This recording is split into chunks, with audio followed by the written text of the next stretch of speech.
Hi, I'm John League. I'm clearly not Ray. Listeners to Radio Advisory know me as a digital health expert, but I'm here on this week's episode of Radio Advisory because I want to talk about allyship. It's important to hear the voices of allies. Speaking up is part of doing the work of allyship. But I'm not going to have this conversation alone. I'm joined today by Melanie Ho, author, creator, and podcast host, who helps leaders understand bias, see how it shows up in the workplace, and how to confront it through allyship.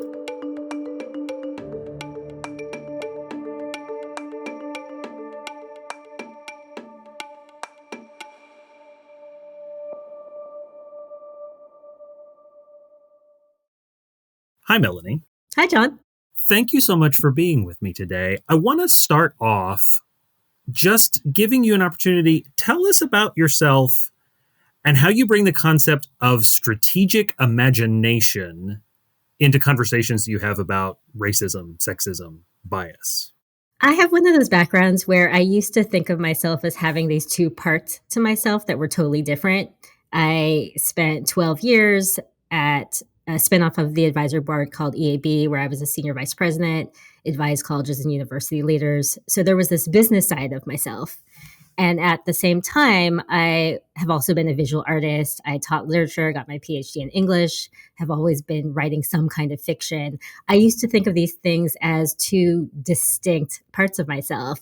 And in recent years, began really bringing them together and trying to figure out, okay, how can I use the art, fiction, storytelling as a way to help leaders really make progress on difficult, thorny issues like diversity, equity, and inclusion?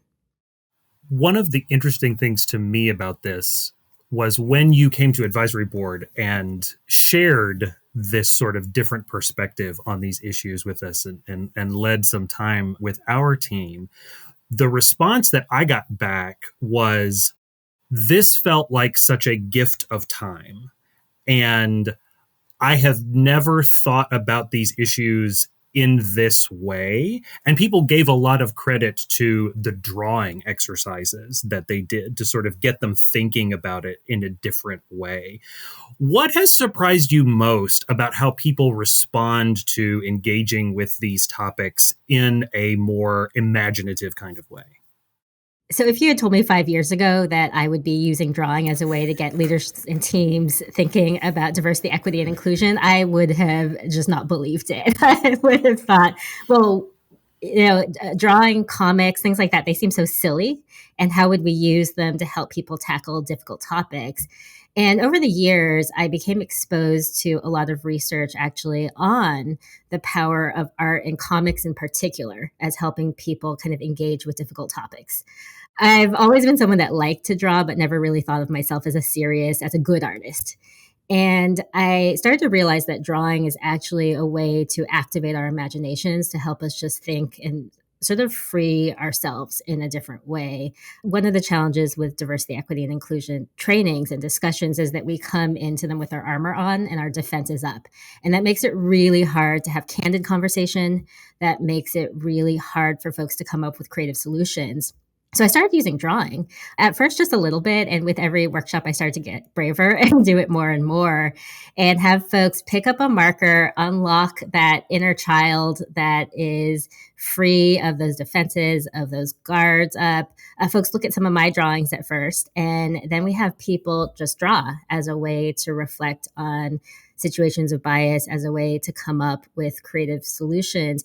And it's really interesting because people will say in these some of the drawing exercises are really, as you've experienced, only 3 minutes. And in 3 minutes, people will reflect on really challenging situations they've been in the past, whether they've experienced bias or they've unwittingly committed bias. And in 3 minutes, they'll also come up with solutions for problems that they had felt really stuck on before. You mentioned that one of the things that you're striving for here are candid conversations. And I think the candor with which you've approached this whole thing really comes out in your book. Let's just start with the title. You called it Beyond Leaning In. I've read the book, by the way. Everyone should go buy Melanie's book. It was great. I've actually given it as a gift to a couple of the white men on my team. I think it's that important. But you titled the book Beyond Leaning In. Why is lean in, I'm not going to say the wrong advice. Maybe you would say it's the wrong advice. Why is it incomplete advice to give to women? I often get questions from folks. Did you call this Beyond Leaning In because you want to attack Sheryl Sandberg? No, it's called Beyond Leaning In. It's not called Against Leaning In. But I think folks are often looking for drama, right? They want to be able to find some, hey, here's a younger generation clapping back at the older generation or something like that. And no, again, it's beyond, not against. Sheryl Sandberg says in the book, this is only one part of it. This is like one slice of the pie.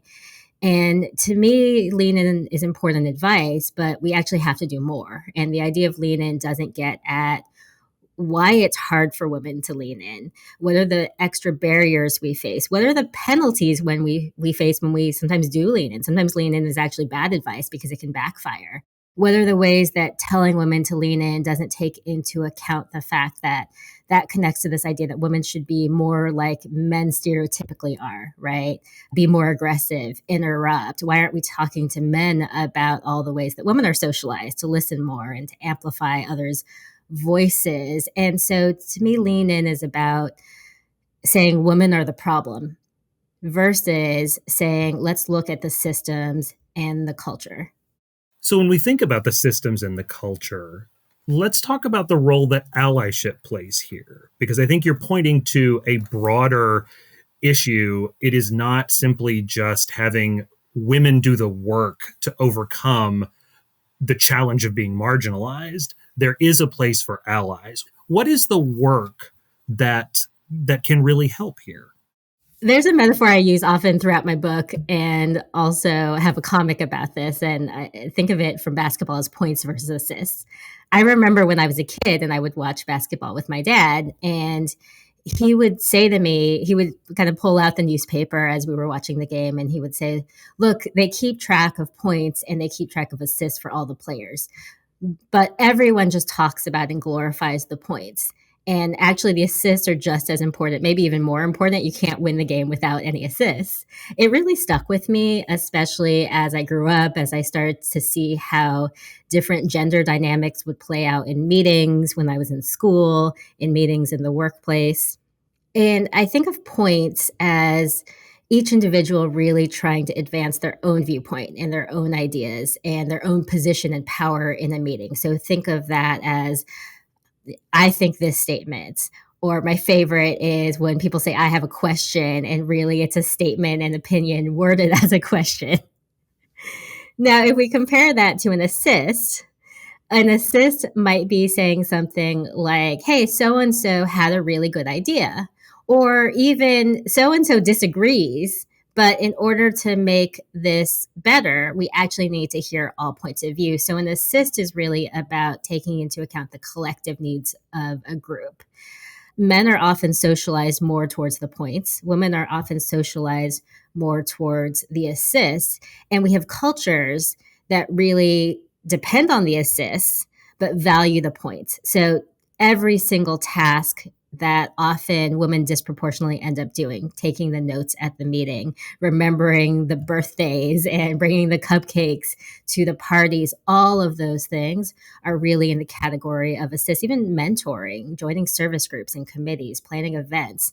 And it's the points that are valued. And we can see points versus assist playing out in so many different ways across any workplace. What is not allyship? Ooh.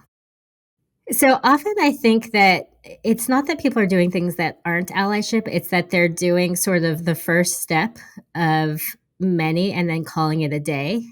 Awareness in and of itself has to happen, but that itself is not allyship. I have a scene in my book where one of the characters, and I wrote Beyond Leaning In specifically from the point of view of different characters, both men and women, different generations, all levels of the organizational chart of a fictional company, where they're together trying to figure out why there are still such persistent gender gaps even while a woman is CEO. There are many women in power. They're an organization that's won awards as one that's good for women.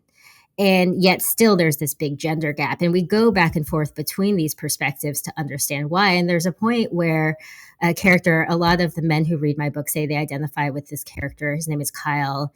He's a white man who's a manager. He's a millennial. And there's a point where he realizes that there's a difference between being woke and doing something, being woke and staring at the ceiling.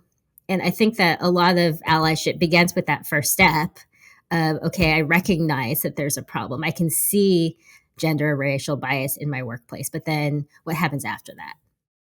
How is allyship different from mentorship or sponsorship? And I think that's especially an important question when so many of our organizations have structures for mentorship and have invested a lot of resources in maybe pairing people together or getting people training to do this better. And to your point, stopping there. Mentorship and sponsorship are such an important part of it, and only one part of it. So, for example, I've known a lot of individuals who really were committed to mentoring. And in many ways, they were great mentors, but they would also, for example, give advice to junior women and people of color that was correct advice if they were going to give it to another white man.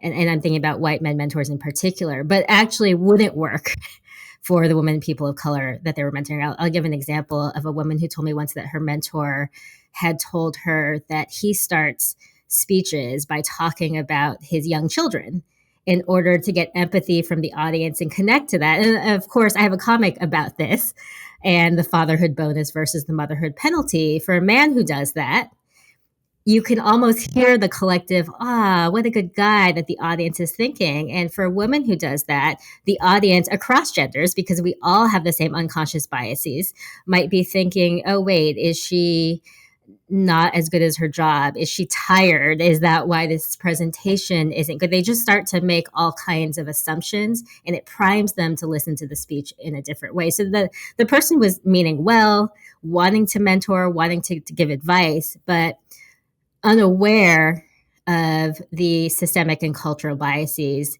that his mentee faced. And so I think mentorship to be allyship, first of all, has to have an awareness for that individual conversation, but then systemically say, okay, if this is part of a larger system, how can I, as an ally, use my voice, use my power in order to change the larger system, which then might say, how does the motherhood penalty versus the fatherhood bonus impact not only my young woman employee when she's giving a speech, but as we're taking into account promotion conversations and policies, what are the things we need to take to incorporate there as well? That's a great point, Melanie. And it reminds me of something that you talked about to our advisory board colleagues when you presented with us, that was about mental autocompletes and how they unconsciously guide the way we respond to the things we see in our work environment. Can you unpack what a mental autocomplete is as we think about diversity, equity, inclusion, and allyship? One thing I realized after attending and participating a lot of DEI trainings was that we all have this kind of bias against the word bias. And so when the phrase unconscious bias comes up, even as we intellectually realize that it's unconscious, we can't control it, we kind of freeze up at just this idea because we don't want to admit that we have biases. I started thinking about bias as like a mental autocomplete, and it came to me one day when the iPhone first rolled out those autocomplete emojis, right? You're sending a text message to a friend and you type in sad and the sad emoji just appears. I was typing in words like CEO and doctor, and male emojis kept appearing as the only option. Now, it was interesting because shortly after that, the iPhone corrected this mistake. And now when you type in CEO or doctor, usually a series of different emojis will appear. But I began to think a lot about, okay, it's much easier to reprogram an iPhone than reprogram a person that autocompletes do serve a purpose. They often are good, just like our brain is making shortcuts all the time, sometimes to help us keep us alive, allow us to multitask and do so many different things across the day. But just like the autocompletes on our phone can be silly or can be actually pernicious, right? You get yourself into trouble with the wrong autocomplete. The autocompletes are in our brain are exactly the same way. So every time I'm at a restaurant with, say, a colleague that's a man or a client, and the server sends the bill to that person instead of to me, right? Over and over again. I can give them my credit card. It has my name, Melanie Ho. I'm a Asian American woman. They'll still give the card back with my name on it to the white man. And why is that? It's because the autocomplete in the server's brain says that it's a man who has to pay the bill. And that's just one small example. All across the day, we experience, and we are committing these autocompletes. We'll be right back with more Radio Advisory after this short break.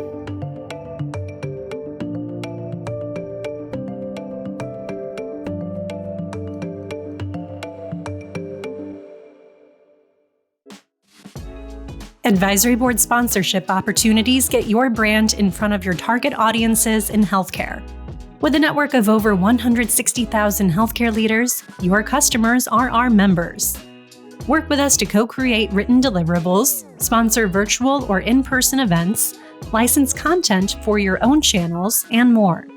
Visit advisory.com/sponsorship to learn more, or follow the link in our show notes.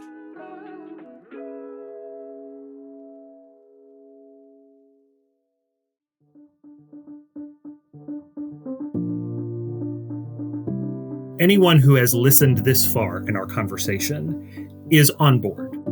They believe in allyship, or they have been persuaded. Let's hope we have that sort of influence.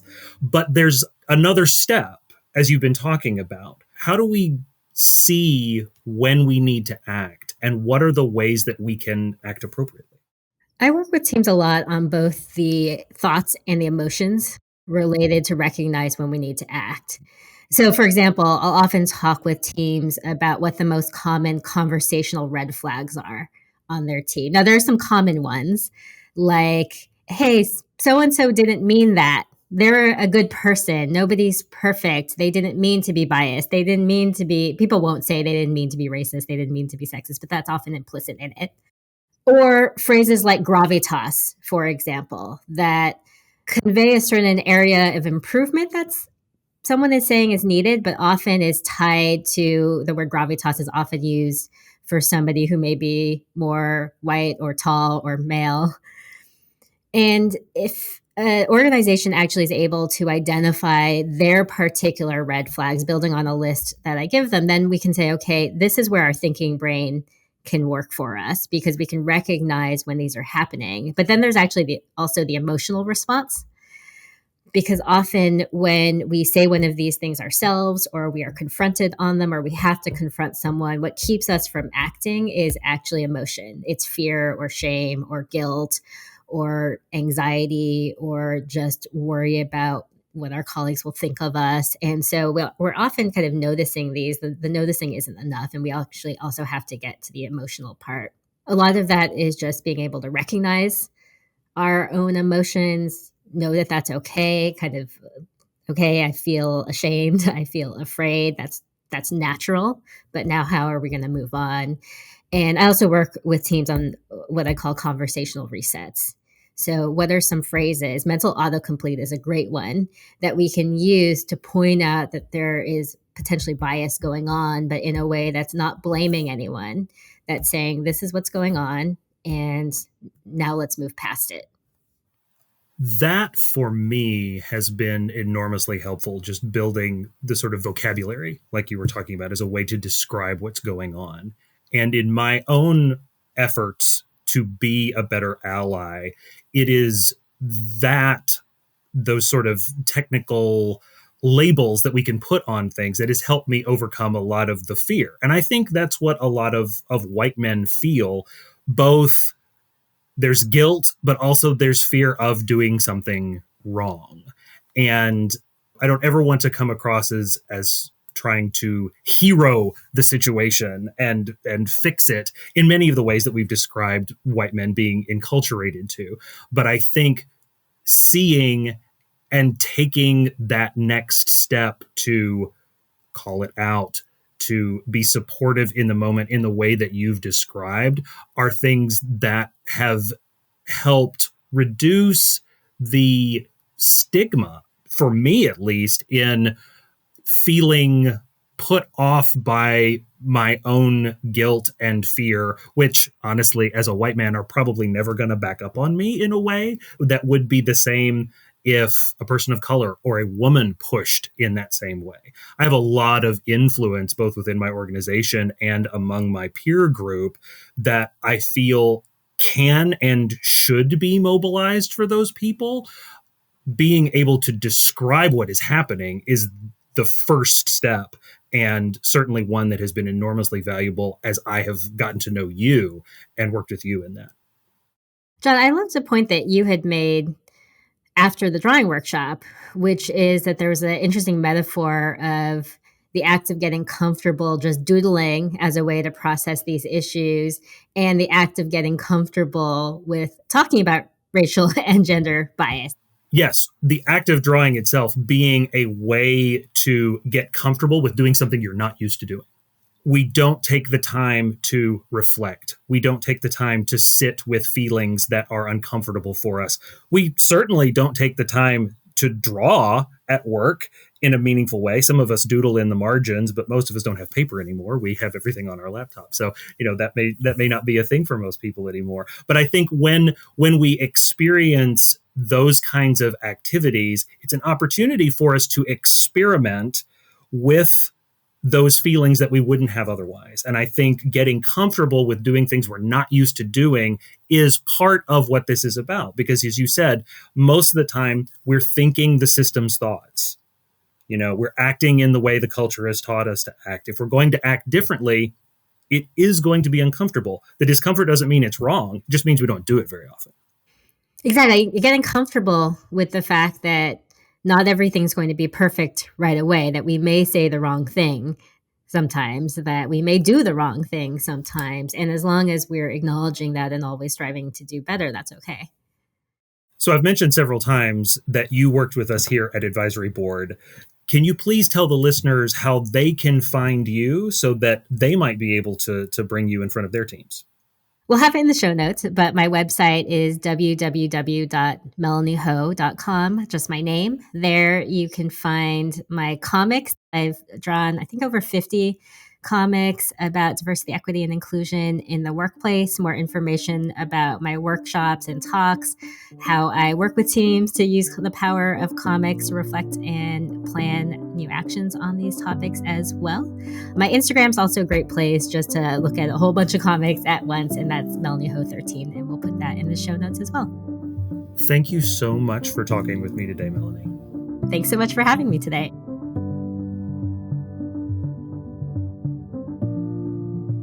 Hey, John. Hey, Ray. How did that feel? I always feel better about this after I talk to Melanie. I think it's the specific ways that she has thought about this that are very helpful in seeing the problem and thinking about what there actually is for people to do that is so valuable.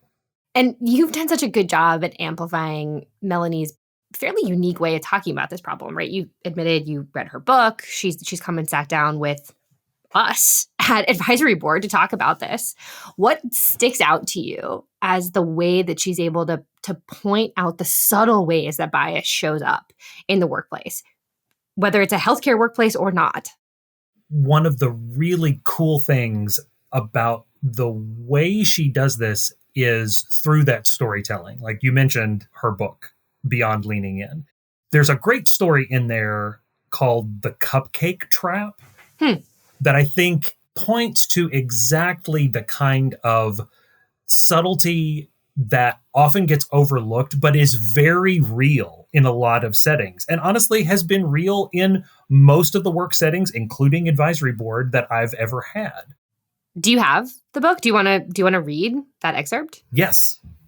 So this is from Beyond Leaning In by Melanie Ho.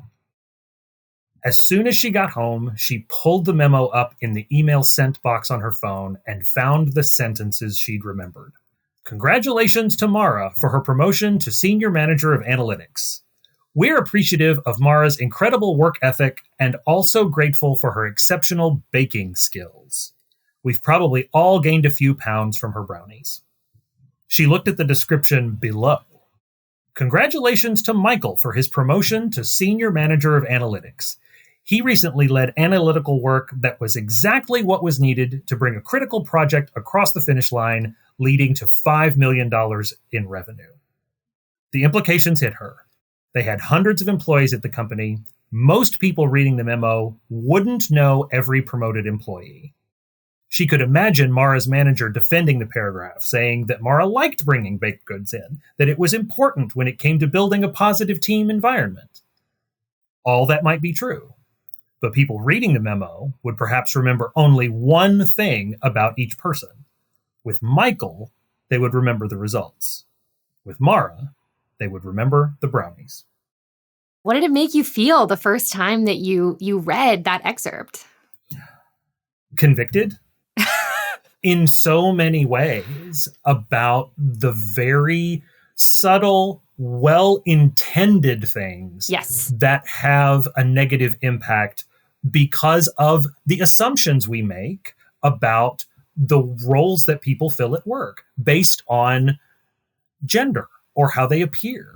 Things that we don't take a second to think about, but have a large impact on how those people are perceived and therefore what opportunities are going to be available to them. And for me, it comes down to noticing it first and noticing these subtle ways. I think that it's easy for us to default to bias or sexism or racism coming up in really big, obvious, splashy ways. But in order for us to show up for each other, we have to notice these subtle moments. And then frankly, it takes people like you, John. It takes allies to say, wait a minute, we got that memo wrong. I would actually go one step further there, Ray, and I would say that the ally's job is to say, I got that memo wrong. That is the real step of allyship, to be able to own the mistakes that you are going to make. Part of the reason that I have been so vocal in calling in white men to this conversation is because I think white men are afraid that they will make a mistake. Yeah. And rightly so, based on what we often see as the default way of folks behaving in office cultures. I think a lot of well-intentioned men don't want to participate in the conversation because they fear that they will make a mistake and that they will cause harm to someone or they will be perceived negatively. I think the real work is owning the mistake and working to fix it. We're not always going to get it right. But remember, we are here to help. If you like Radio Advisory, please share it with your networks.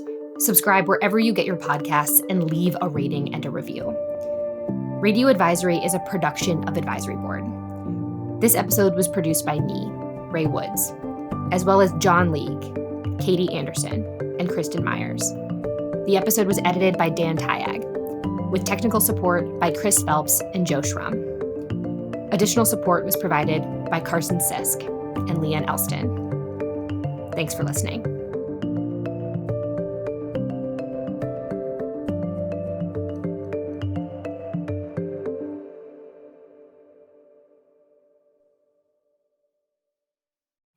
Yep. And then I also felt, what? I'm sorry, I'm just laughing at my own typing. It's like you also have 4 brain cells left. I got it.